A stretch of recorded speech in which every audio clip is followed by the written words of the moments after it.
بسم اللہ الرحمن الرحیم۔ احادیث کے اندر سورۃ الکہف کے بے شمار فضائل بیان کیے گئے ہیں۔ ایک حدیث کے اندر آتا ہے کہ جو شخص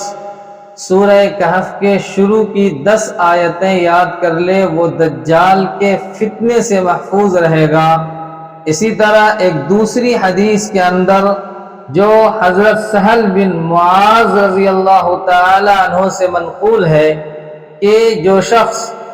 سورہ کہف کی پہلی اور آخری آیتیں پڑھ لے اس کے لیے اس کے قدم سے سر تک ایک نور ہو جاتا ہے، اور جو پوری سورہ پڑھ لے تو اس کے لیے زمین سے آسمان تک نور ہو جاتا ہے۔ اور بعض روایتوں میں ہے کہ جو شخص جمعہ کے دن سورہ کہف کی تلاوت کر لے اس کے قدم سے لے کر آسمان کی بلندی تک نور ہو جاتا ہے، جو قیامت کے دن روشنی دے گا، اور پچھلے جمعہ سے اس جمعہ تک کے اس کے سب گناہ معاف کر دیے جائیں گے۔ امام ابن کثیر رحمۃ اللہ علیہ نے اس روایت کو موقوف قرار دیا ہے۔ اسی طرح ایک حضرت علی کرم اللہ وجہہ کی روایت ہے کہ رسول اکرم صلی اللہ علیہ وسلم نے ارشاد فرمایا کہ جو شخص جمعہ کے دن سورہ کہف پڑھ لے وہ 8 روز تک فتنہ سے محفوظ رہے گا، اور اگر دجال نکل آئے تو یہ اس کے فتنہ سے بھی معصوم رہے گا۔ روح المعانی میں حضرت انس رضی اللہ تعالی عنہ سے روایت نقل کیا گیا ہے کہ رسول اللہ صلی اللہ علیہ وسلم نے ارشاد فرمایا کہ سورہ کہف پوری کی پوری ایک وقت میں نازل ہوئی، اور 70,000 فرشتے اس کے ساتھ آئے، جس سے اس کی عظمت شان ظاہر ہوتی ہے۔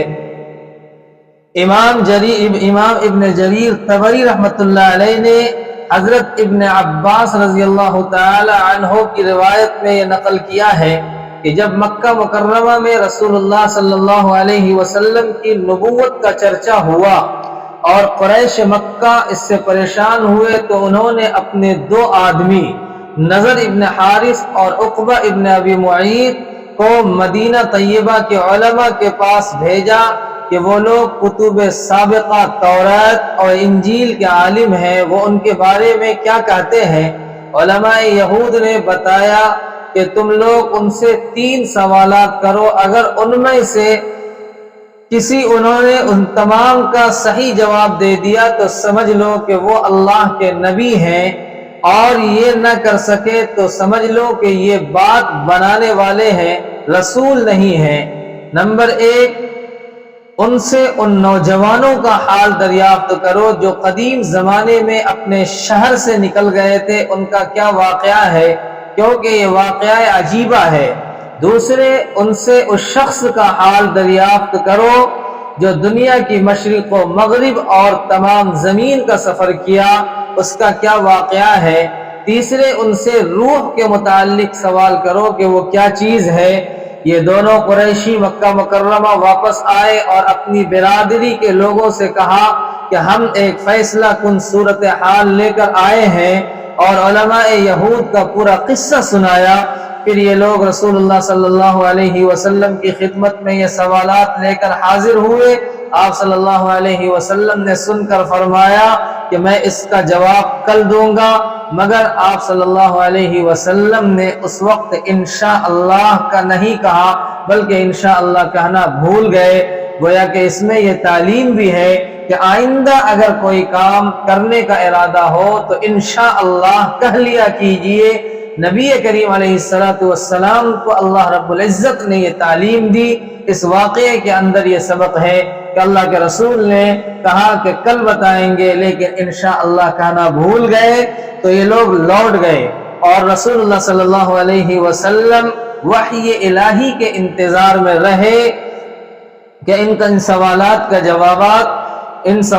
کا جواب وحی کے ذریعے سے بتلا دیا جائے گا، مگر وعدے کے مطابق اگلے دن تک کوئی وحی نہیں آئی، بلکہ 15 دن اسی حال میں گزر گئے کہ نہ جبرائیل امین آئے نہ کوئی وحی نازل ہوئی۔ قریش مکہ نے مذاق اڑانا شروع کیا، اور رسول اللہ صلی اللہ علیہ وسلم کو اس سے سخت رنج ہوا۔ 15 دن کے بعد حضرت جبرائیل علیہ السلام سورہ کہف لے کر نازل ہوئے، جس میں تاخیر وحی کا سبب بھی بیان کر دیا گیا کہ آئندہ زمانے میں کسی کام کے کرنے کا وعدہ کیا جائے تو انشاءاللہ کہنا چاہیے۔ اس واقعہ میں چونکہ ایسا نہ ہو، اس پر تنبیہ کرنے کے لیے وحی میں تاخیر ہوئی۔ اس صورت میں اس معاملہ کے متعلق یہ آیتیں آگے آئی ہیں کہ وَلَا تَقُولَنَّ لِشَيْءٍ إِنِّي فَاعِلٌ ذَلِكَ غَدًا إِلَّا أَن يَشَاءَ اللَّهُ، اور اسی صورت کے اندر ان نوجوانوں کا بھی پورا واقعہ بتلایا گیا جن کو اصحاب کہف کہا جاتا ہے، اور مشرق و مغرب کے سفر کرنے والے ذی القرنین کے واقعہ کا بھی مفصل بیان آیا ہے، اور روح کے سوال کا جواب بھی، مگر روح کے سوال کا جواب اجمال کے ساتھ دینا مقتضائے حکمت تھا، اس کو بنی اسرائیل کے اخیر میں علیحدہ کر کے بیان کر دیا گیا، اور اسی سبب سے سورہ کہف کو سورہ بنی اسرائیل کے بعد رکھا گیا ہے۔ اسی طرح علامہ سیوطی رحمۃ اللہ علیہ نے ذکر کیا ہے یہ سورہ کہف کا شان نزول علماء نے بیان کیا ہے، جن کو مفتی شفیع صاحب رحمۃ اللہ علیہ نے معارف القرآن کے اندر نقل کیا ہے۔ گویا کہ یہ بات ہمیں معلوم ہوئی کہ سورۃ الکہف جمعہ کے دن